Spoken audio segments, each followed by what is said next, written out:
So tell us, what was the inspiration for this film, and how did this film come about? Well, you see a lot of movies that have inspired by true events on them, but this one was inspired by a true story of the ideal maternity home in Nova Scotia.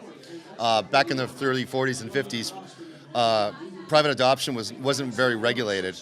So these maternity homes would pop up, usually in secluded locations, and scandalized families could send their daughters, pregnant daughters, to these homes, and the homes would put the baby up for adoption and return the daughter unscathed.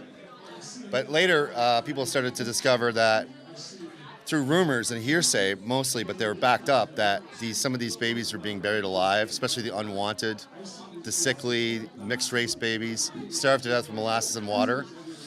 And in the true story, the woman who did this, her daughter tried to open the place as a country inn. And I thought, what an interesting idea for a horror movie. A young pregnant couple go to this inn. It's The Shining meets Rosemary's Baby in the orphanage. It's the elevator pitch. Now, scouting that location for this film, tell us a little bit about that and the experience about that. Well, the ideal maternity home still stands in East Chester, Nova Scotia. It's very creepy. It's very dilapidated. It would have been too expensive to shoot there in terms of the build. But we found two country inns that were both actually haunted in themselves. The Clockmaker Inn in Windsor, Nova Scotia, and the Briarwood Bed and Breakfast in Elmsdale. And we shot the movie for, it was $1 million. But it's nice, people think it looks like it cost 10. So that's a credit to my incredible cast and crew and camera team especially, and design team, so yeah. So tell us about that and having like a very experienced cast in working in your film. Well, we were so lucky to have Suzanne and Alan. I mean, they are worth way more money than we were able to pay them, but they both loved the script. They both loved, Suzanne's known for, Xavier's films are brilliant, but I think she just loved the idea of being in a scary movie. And she brought a level of performance that you don't see except in really great horror movies like The Exorcist or Rosemary's Baby. Like, the lead actress is incredibly sympathetic and dimensional, and Suzanne is a big part of that. And Alan Hocko is a national treasure, Public of Doyle, Frontier, lovely guy to work with. They were the nicest cast I ever had. Shelley Thompson from Trailer Park Boys. If you're a Trailer Park Boys fan, you'll never recognize her in this movie. She's absolutely very nuanced and chilling. So, yeah. What were some of the challenges in making this film, if there were? Budget. We made this at the time the Nova Scotia tax credit crisis happened. The first version of this movie fell apart, and I had to reboot it with a brand new page one script. 15-day shoot. So it's a big movie for 15 days, even though it's mainly one location. We shot it in December. Suzanne was running around in a maternity gown and bare feet in December. God love her. We had heating tents and warmers, and I would have built a bonfire myself to keep that beautiful lady warm. But everyone was so game and so brave, and we pulled it off and wrapped pretty much just before Christmas Eve. So.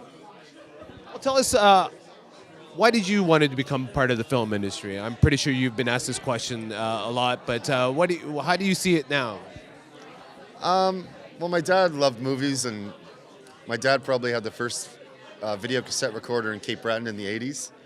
He was a school teacher, but he just was a movie buff, and he instilled a love of movies in me from when I was very young. When I saw Jaws when I was 5 years old, and it made him take me back to the theater 5 times. And I knew it was going to be something that I had to do. It was the only thing. I was lucky. I didn't really have much of a choice. It was the only thing I wanted to do. And I had 2 incredibly supportive parents who didn't try and dissuade me. I mean, it was very tough. I mean, it's been 20 years since I held a day job, so I've been very fortunate, but it's very hard. Canada, it's hard. Nova Scotia, it's very challenging to be an indie filmmaker, but it's a calling that I couldn't see myself doing anything else, so I always have to make the best of it. So, tell us a little bit about there are films coming out of the East Coast, something like Ashley Mackenzie's Werewolf, of course, that was at TIFF. So can you tell us about the window that is now open for people who are from the West, filmmakers from the West, East Coast, and it doesn't necessarily have to be here in Toronto, of course.